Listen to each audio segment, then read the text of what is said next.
with the flag of sackcloth for humility. I'm Mel McGinnis with another edition of the Sophie Scholl Monologue. Worse than having kings. What could be worse than having kings? As you know, the No Kings rally took place not too long ago. It made me think of Pennsylvania Democrat Senator John Fetterman telling his party to stop with the Nazi and fascist rhetoric. That clearly went out the window at the recent No Kings protest. In Jamestown alone, signs labeling the president and MAGA as Nazis and fascists could be spotted everywhere you looked, as in super callous, fascist, racist, sexist, Nazi POTUS. That was one sign. So much for Fetterman's admonition. It's no surprise to hear rumblings among Democrats to oust him in the next primary. The Nazi signs were outdone by vulgarities and profanities lacing other signs. People carrying around placards plastered with F-bombs were commonplace. Some slightly subtle, as in brought to you by F. DJT. And others not at all subtle, in just two words, and you know what they are. Was it a commentary on their boorishness or their intellect? Besides, how can the side that can't tell the difference between a man and a woman be trusted to explain the difference between a president and a king? A woman at another protest held a sign saying, "Love your neighbor as yourself." As a child, feet away, had one saying, "We hate Trump." It reminded me of side-by-side bumper stickers on the side of the back of a car I saw years ago saying, "Love your children, give them hope, and keep abortion legal." Oddly, many people showed up in Barney-like inflatables. Were they trying to make a trans statement by looking transflatable? My friend got a picture of one loopy-looking inflatable with a person holding a sign next to it saying, "This is not normal."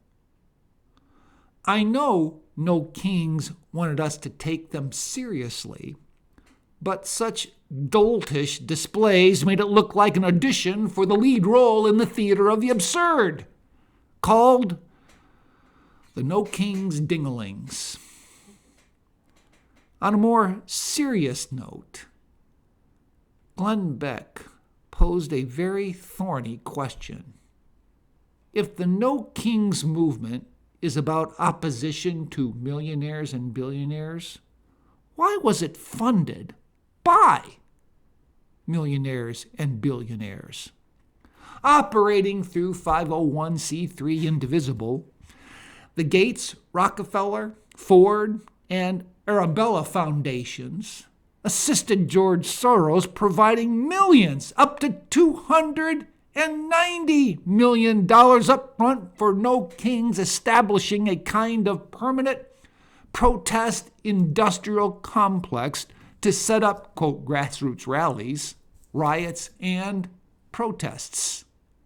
Not to dismantle power, but to rearrange it and make true freedom look bad and fake freedom, abortion rights, look good. Though the No Kings protest touted 7 million in attendance across America, it fell far short of the 77 million who voted to have no queen last November. Still outnumbered by signs of vulgarity Others referenced 1776 and resistance to kings. With one exception, absent were signs with the famous slogan from our Revolutionary era saying, "No king except King Jesus." That exception, by the way, was mine. I had a sign there that said that very thing. And not to mention another sign I had that said, "No king would allow a no kings rally." Even that one did not get the intense negative reaction like two others I had saying Charlie Kirk was not a racist and Charlie Kirk was a true Christian.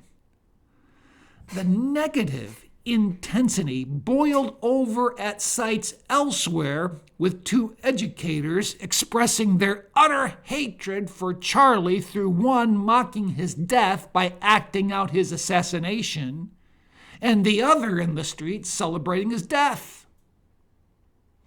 For the side demanding more love, diversity, tolerance, and less toxicity, it is hard to reason with them when clips of the protests showed people with no impulse control dreaming of, yearning for, and fantasizing President Trump being dead for their birthday. It begs the question, does our nation have a deeper problem with kings or with a rash of people in no kings desiring the death of its president? Think about it. What's the greater problem? All that being said, bless the woman on the opposing side who extended graciousness to those of us expressing our views in the true spirit of the First Amendment. That was a thoughtful invitation for further fair dialogue and open conversation. I think, though, she was the exception rather than the rule.